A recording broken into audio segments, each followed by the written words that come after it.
Hello and welcome to another episode of Virtual Legality. I'm your host, Richard Hoeg, managing member of the Hoeg Law business law firm of Northville, Michigan. And today, to catch up with the end of this long year of 2020, we're going to do something a little bit unusual for this channel. We're not a news aggregation site. We don't hold it up to ourselves to keep everyone apprised of every possible thing happening in the world of music, movies, television, video games, although sometimes it seems like we are. But with respect to those stories that we have covered, there are often twists and turns that are either smaller or maybe not able to make up a full video. And I think today is a great time to catch up on some of those because there have been significant events that we can talk to folks about on topics that we had prior made videos for. But before we do, I did want to give a big thank you to everyone that has joined us in Virtual Legality these past 2 years and 1 month. I really set a number of goals for the channel this year, all of which have been met as of this morning where we hit 30,000 subscribers. You can see the tweet I put out earlier, but I just wanted to say thank you for everyone that has dropped in for 5 minutes, 50, 500, depending on what series you wound up really liking here on this channel. I really appreciate it, and I am very thankful, and I'm looking forward to another big year next year, and hopefully we'll continue to have these informational, educational, and entertaining videos to make about all the things that you care about. On to the video substance itself. So one of the videos that we did earlier this year was a deep dive into the Dragonlance lawsuit. Now, if you aren't familiar with this story, you can, of course, check out that video. But suffice it to say that Weiss and Hickman, the writers of the Dragonlance Dungeons & Dragons book series, wound up suing Wizards of the Coast for effectively slowballing some of the approvals that they were supposed to make on the contents of a new Dragonlance series. And because of that, they basically accused them, Wizards of the Coast, of breaching their contract. And we did about an hour-long conversation about what that means, what good faith and fair dealing means in contract terms, how contracts can only be written on a certain assumption that both sides aren't going to try to game the heck out of the words on the page against each other, and that Weiss and Hickman had felt that Wizards of the Coast had crossed that line. And in all honesty, looking at that particular lawsuit, if it was exactly as complained, I would tend to agree that they had a pretty strong case against Wizards of the Coast. Well, no more, although if you are a big fan of Dragonlance, don't get too upset about all this. I want to give a hat tip to Joseph LaRussa, at Joseph LaRussa on Twitter, who said, "Hey, Hoeg, that Dragonlance case appears to have settled, maybe, because it was withdrawn by the plaintiffs. May want to keep an eye out for any other updates. Gotta inform your viewers." And thank you to Joseph LaRussa for that heads up. If we go and we look at the court listener document, we see it's exactly as he described. Plaintiff Margaret Weiss, LLC, acting as probably a single member LLC, and Tracy Hickman hereby gives notice that the above captioned action is voluntarily dismissed as to the Wizards of the Coast LLC without prejudice. Like if things didn't work out well, they could bring it back to the court again. Defendant Wizards of the Coast LLC has not filed an answer or motion for summary judgment. No proceedings or discovery have been undertaken as to these claims, and this action is not subject to any federal statute which would preclude the dismissal. Said another way, this case didn't really start. When you threaten somebody with a lawsuit, oftentimes there's a phone call, maybe a meeting, a Zoom call here in 2020, and the two sides have a conversation and say, "Oh, come on, you're not really going to sue us, are you? And how can we make this right?" Or maybe, "Get off our lawn and we're very upset at you and we're going to file a motion back for summary judgment. We're going to file a counterclaim. We're going to sue you for failure to deliver," etc., etc. None of that happened here, which, as Mr. LaRussa prior suggests that this probably settled. As you've probably heard if you've been in Virtual Legality for a while, the vast bulk of claims that private actors, not including government and criminal claims, make against one another either wind up getting dismissed or wind up getting settled. So this didn't even proceed really to motions about whether or not they had a good claim or not. Wizards of the Coast just didn't like the publicity in all likelihood, and they talked it over behind the scenes. So I do think that this is probably a pretty good sign if you are interested in seeing those Dragonlance books, which were apparently fairly far along in development. This is then backed up by Margaret Weiss making some tweets. You can see her liking things on Twitter that suggest that there is a settlement here, that people that are Dragonlance fans probably should get excited. She says, "I know some of you have seen that our lawsuit against Wizards of the Coast was dismissed. I can't say anything yet, but watch for exciting news in the weeks to come. And thank you so much for your support. And was dismissed here does mean that it was voluntarily dismissed by the plaintiffs. The people that were trying to get something out of Wizards of the Coast, Weiss and Hickman, said, okay, we don't need to do that through the court system anymore. We can go a different direction. We can have that private phone call. We can sign up to a new contract. We can get some kind of concessions. They can promise to publish the books, whatever it might be. And I strongly suspect you'll get another update from Weiss, Hickman, and Wizards of the Coast in the near future. But for right now, I think it's worthwhile to say it looks like this one wound up getting settled, and probably in a pretty positive way for Dungeons & Dragons and Dragonlance fans. The next video that we covered earlier this year I wanted to talk about was about Duke Nukem. Now, Gearbox is a fairly consistent visitor to virtual legality because, rightly or wrongly, they get involved in a lot of different lawsuits, a lot of different actions, intellectual property things.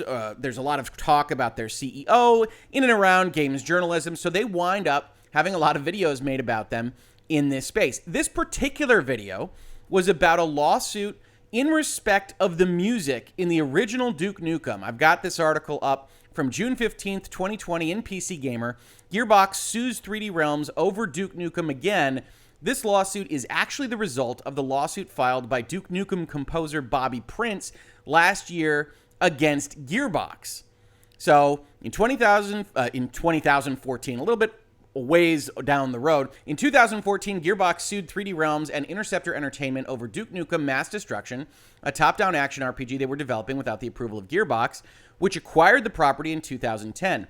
The case was settled a year later. Gearbox was affirmed as the full owner of Duke Nukem Mass Destruction, morphed into Bombshell, and all was well, until last year, when composer Bobby Prince filed suit against Gearbox, Valve, and Randy Pitchford over music he'd written for Duke Nukem 3D, which he claimed was used without permission in the Gearbox-published Duke Nukem 3D 20th Anniversary World Tour. So, just backing this up a step, and you can check out that earlier video if you want a more in-depth discussion of all of these topics.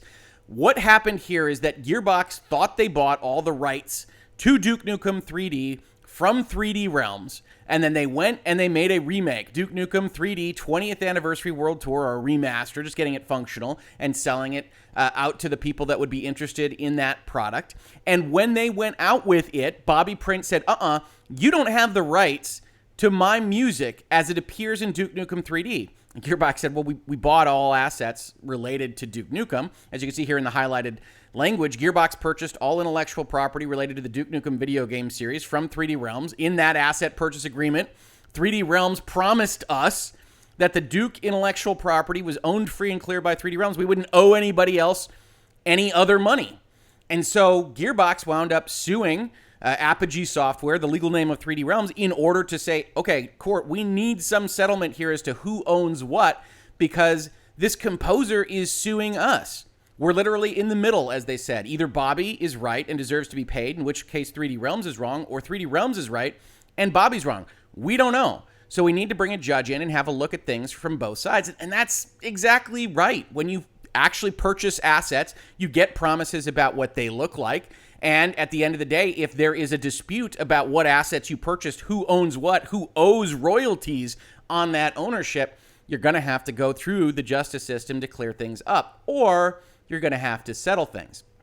I was sent a press release actually by Gearbox, and I thank them for it, updating me on the status of this lawsuit. And fortunately, much like the Dragonlance lawsuit, all seems to have been settled amongst the three parties in this particular complaint. So first, they're selling a new product, or at least they're encouraging people to buy it for Christmas. There's still time to give the gift of Duke this holiday season. Duke Nukem 3D 20th Anniversary World Tour is available for PC and on all console platforms, including the Nintendo Switch. This edition of the landmark first-person shooter contains the 1996 classic Duke Nukem 3D in its full glory with unforgettable John St. John one-liners, an incredible soundtrack from Bobby Prince, and an all-new episode. So they're selling this product, and they've got that soundtrack from Bobby Prince, and they're really putting out this press release, at least in terms of sending it to me, because they want people to know that the litigation, any kind of concern they might have about a composer not getting paid what he's owed by purchasing this video game, is not a concern that consumers need to have. As they continue with this release, they say, for fans concerned about purchasing and enjoying the game, while there was confusion with Bobby Prince's legendary soundtrack, The Gearbox Entertainment Company announced today that Mr. Prince's litigation has been resolved and gamers can now celebrate Bobby's masterpiece with his support. There's been a lot of interest about my lawsuit in Gearbox. I'm glad to announce today that the matter with Gearbox is resolved. After productive discussions, we have reached an agreement that allows my music and sound effects to remain in Duke Nukem 3D 20th Anniversary World Tour. I appreciate Randy Pitchford and Gearbox for their collaboration, partnership, and understanding. I'm thankful that we can put this behind us and move forward. Now, we're going to see a comment from Bobby Prince here. We're going to see a comment then from Randy Pitchford and Gearbox, and then we're going to see a comment from 3D Realms. This is the standard kind of vetted release statement that you get when parties settle a potential litigation or other legal matter, right? When you have that settlement, part of that settlement document, agreement, however that winds up looking, is going to be, all right, we are going to agree on what this looks like as presented to the world. We're going to put our quotes and our statements and everybody can redline them and talk about what they look like. And that's why you see this kind of very back-patting, very friendly, very genteel set of quotes from each of the interested parties. Doesn't make them wrong, doesn't make them disingenuous. It just means that this is the way things are done. And this does suggest that, relatively speaking, everything was finalized pretty amicably. Getting to Gearbox's quote, they say, Bobby Prince has been and remains a valuable contributor to the Gearbox family. We appreciate Bobby and his team working with us to clear up the misunderstandings and confusion. He's an incredible artist, and we value his contributions to our works. The questions raised last year were resolved after a thorough review revealed the root of Bobby's concerns rested with 3D Realms, from whom Gearbox acquired the Duke Nukem franchise. As part of the resolution, all parties have agreed to dismiss all of their claims with the courts. I believe that's at least 2 lawsuits. In resolving all litigation on the matter, 3D Realms stated, we at 3D Realms appreciate Bobby Prince, Randy Pitchford, and the Gearbox team for working with us to address the concerns raised in Mr. Prince's lawsuit. After review by counsel, a license with Bobby was inadvertently overlooked by 3D Realms when we sold Gearbox the Duke Nukem catalog. We are relieved to have the issues resolved and extend our best to everyone. Looking at that red highlighted language, that's about as close to a concession, an apology, it's our bad, it was our fault, that you will get in this context. And it really does appear to have been their fault. Gearbox gets involved in a lot of these lawsuits. They get a bad rap in some respects on some of these. But in this particular one, Gearbox really was trying to clear up what they thought they bought from Duke Nukem and wasn't expecting to get sued by the composer. And it does appear that their sale partner, the company that sold them Duke Nukem, didn't dot those I's and cross those T's and button everything up and put all the intellectual property in a box properly. So Bobby Prince appears to have been correct in suing and saying, hey, where's my money? Gearbox appears to be correct in saying, hey, we thought we bought it all. And 3D Realms appears to be falling on its sword a little bit and saying, yep, we thought we sold it all to you. We did it wrong. And it's probably going to be settled and no big issue for anybody here, except probably some attorneys get paid, by the sounds of things, by 3D Realms, going back to the other potential parties. But again, a pretty good resolution to a story that I know a number of you were interested in. So Dragonlance probably settled, probably pretty happy for Dungeons & Dragons and Dragonlance fans. If you're a fan of Duke Nukem or Gearbox or Bobby Prince, this settled in a way that it looks like all 3 parties have finished off in a way that people can be excited about and can be happy purchasing that product again. The next story, unfortunately, not quite so happy of an ending. Right, we did a video last week that has gotten a lot of views and a lot of, I believe, kind of sharing around the internet because there's a lot of concern about felony streaming. That is, going on Twitch, going on Facebook Gaming, going on YouTube, streaming something that violates somebody's intellectual property somewhere, and the U.S. government changing an infringement on streaming grounds into a felony. Now, as you can see in the thumbnail, if you haven't checked out that video, I do recommend it because there's a lot of information in there. I posed the question, is it reasonable, stupid, or both? Essentially, is it over-dramatized as it's being reported? And the answer is yes, and unfortunately no, which is an answer you get a lot from lawyers. But first and foremost, infringers right now for streaming can go to jail. They can go to jail for up to a year. That is the dividing line between a misdemeanor and a felony. And what the bill does, among other things, is say, okay, the potential penalty for streaming in violation of copyright is going to be more than a year, which makes it a felony. So when you see these reports in various places, oh, streamers need to be worried about jail time, they had to be worried about jail time yesterday and tomorrow. regardless of the state of this bill, and we'll see as part of this update that it is going to be law now. But they had to be worried about jail time anyway. And the fact that you don't see the FBI and the Department of Justice and whoever else busting down doors to throw Twitch streamers in jail should be suggestive to you of the likely threat of a change just in the criminal code on these grounds. Doesn't mean that it doesn't give private copyright holders more leverage. Doesn't mean you shouldn't be interested in this law and potentially concerned about its application. I think you should. But at the end of the day, it's a change in quantification of your risk level, not in the quality of it. This isn't a new thing that you could potentially go to jail for copyright infringement for streaming. You always could. It just changes the potential risk, the high level of jail time. 3 years, 5 years, or 10 years. And the reason I bring that up again is because the update here is that this bill has passed the House and Senate and is very, very, very, very likely, 99.9999% chance that President Trump will be signing it into law immediately. It might be today, might be tomorrow. And if you haven't looked at an omnibus appropriations spending bill before, well, if we go and we look, we can see that this is some 5,500 pages long. You say, wow, how can anybody read this thing? And you'd be exactly right to say so. But nevertheless, despite being presented to the United States Congress yesterday, they all basically, with a few exceptions, voted to approve this bill to spend and spend and spend and to do other things, such as, but not limited to, making a felony out of unauthorized streaming and, by the way, adopting the very controversial CASE Act, the small claims court for the copyright laws, which I have an older video on, but I might need to revisit to see if there are any changes in the law as part of this series as well. But you can see that in the midst of this 5,500-page appropriations bill, you do have the adoption of these copyright laws. And if we go and we look at page 2,539, we come to an exact copy of the bill that we reviewed in that stream. Now, the other thing that I want to mention to folks, a lot of people came to my comments and talked to me about this and said, hey, Senator Tillis, who was the sponsor of this bill, says this isn't aimed at individuals. I don't know why you're making such a big deal out of this, Rick. And I agree. They've gone out there. There's congressional statements now that are live that say it's not intended for individuals. You see the definition that they use in this particular bill is aimed at, quote unquote, digital transmission services. Those are the parties that can get in trouble under this law. And it means a service that has the primary purpose of publicly performing works by digital transmission, which is a long legal way of saying it is a service that streams stuff. Now, people have said, hey, that's a service. That's Twitch. That's Facebook Gaming. That's YouTube. That's not Twitch user. That's not streamer. And I tend to agree if we're just evaluating these things on the basis of the English language.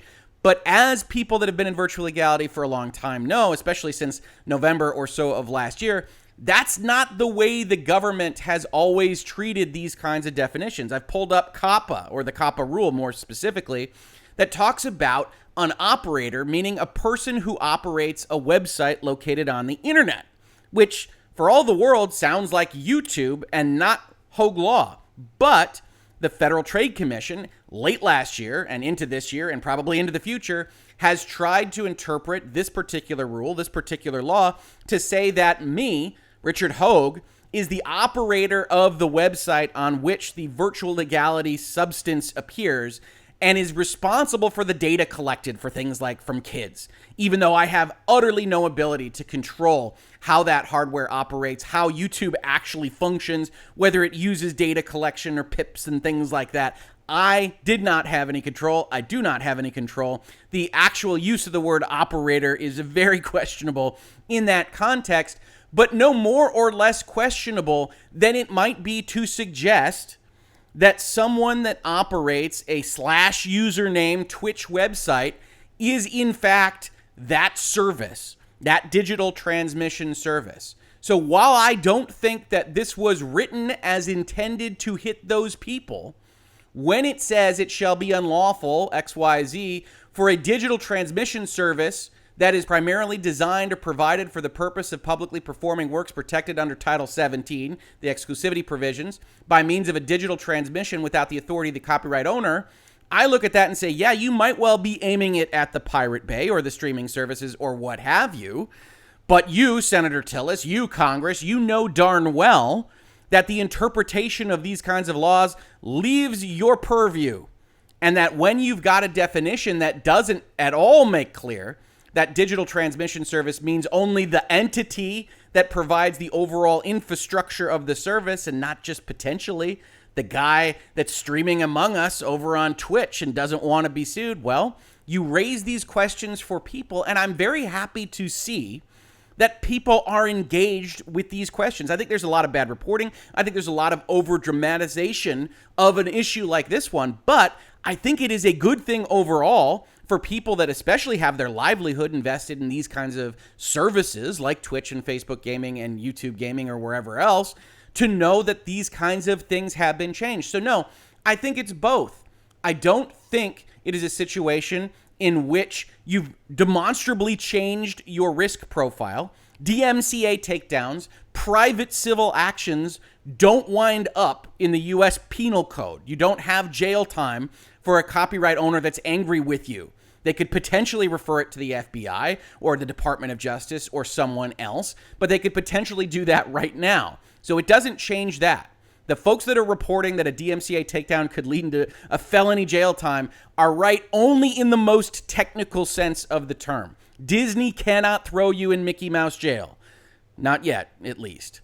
And so if you want to bring up your ire, you want to bring up your complaints about all this, I recommend complaining about Congress approving a 5,500-page bill that none of them could have possibly read. You saw complaints about this online from a number of members of Congress on both sides. You saw it from AOC, you saw it from some prominent Republicans, and nevertheless, they voted yes when push came to shove. So we don't get into politics here in Virtual Legality too often, but I'm pretty much irate at both Democrats and Republicans for approving all of this random stuff that can only be summarized completely separate from the money in the omnibus bill in a 77-page summary document, which shortens 25 or 50 pages to a sentence. It still takes 77 pages to do.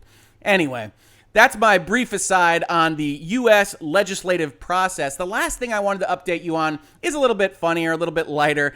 We, as you know, if you've been in Virtual Legality for a while, have done almost 30 videos on Epic versus Apple and Epic versus Google and antitrust legislation and various comments that are made by Epic CEO Tim Sweeney on Twitter, whether to me or to other people. All these various things. This is a series on Virtual Legality that is very likely to continue next year when the court case really ramps up. But for right now, what's happened is somewhat amusing to me. I'm pulling up now a tweet from Greg Miller over at Kinda Funny Games, who pointed out that Epic has sent him a free Fortnite swag bag. If you aren't familiar with this story at all, free Fortnite is the kind of motto that Epic is using to suggest that Apple is a monopoly and is treating them evilly. And one of the things that they do to kind of try to convey that in a somewhat ironic but also muddled way is to borrow all of Apple's trade dress. So you see here the simple fonts, the white box, the period after the motto, very suggestive of what it might look like if you buy an iPad or something else like that. Free Fortnite, but instead of an Apple logo, it's a llama. And ultimately, what they sent over to influencers like Greg Miller at Kinda Funny Games and probably others, I would imagine, is leather jackets with free Fortnite logos. How about an entirely new Samsung tablet, right? Who doesn't love all this stuff? And it wouldn't surprise me if this went out to a number of influencers that they hope will take up their case and continue to present it to people that want to play Fortnite and want to believe certain things about the legalities of antitrust law that may or may not be true, depending on who's saying them. And ultimately, I just find it humorous. This is a case, of course, where the judge said, you aren't being harmed by any of this. You launched into a marketing campaign and had a rendered video ready the moment it happened. This does not look like anything that has caused you irreparable harm, and this isn't going to go very far in convincing the judge that she was wrong on this score. Epic continues to be using lawsuits as marketing platforms, which is novel and amusing, if not exactly the way I would like to see the justice system observed. You can see here the note that Greg Miller put up on Twitter. Hi there, Fortnite was named the Samsung Galaxy Store Game of the Year for 2020. In celebration, we've teamed up with Samsung to send you a special box of free Fortnite gear. While Fortnite may not currently be available on the App Store or Google Play, you can still get the latest Fortnite updates directly from the Epic Games app on the Galaxy Store on Samsung. Spread the word, free Fortnite. Thank you, the Epic Games team. And so Epic is finishing off the year really as we started it, as we continued it, with just crazy stories in the world of video games, and certainly movies and music and television are not so far behind. And that's the update I wanted to give on these 4 stories that we've covered at length here in Virtual Legality. If you have anything else that you think deserves an update, you have any other comments on either these videos, other videos you've seen this year, I want to again thank you for helping make this channel the success that it has become this year with 30,000 subscribers. I'm looking forward to continuing to grow it, but this has been Virtual Legality for today. If you like this, please like, subscribe, ring the bell, share it with people, put it in forums, do all the other great stuff that I know you already are doing to help grow this channel. Otherwise, if you saw this on YouTube, thank you so much for watching. And if you listen to it as a podcast, thank you so much for listening. And I will catch you on the very next episode of Virtual Legality. Virtual Legality is a YouTube video series with audio podcast versions presented as commentary and for education and entertainment purposes only. It does not constitute legal advice and does not create an attorney-client relationship. If you have legal questions about the topics discussed, please consult your own legal counsel.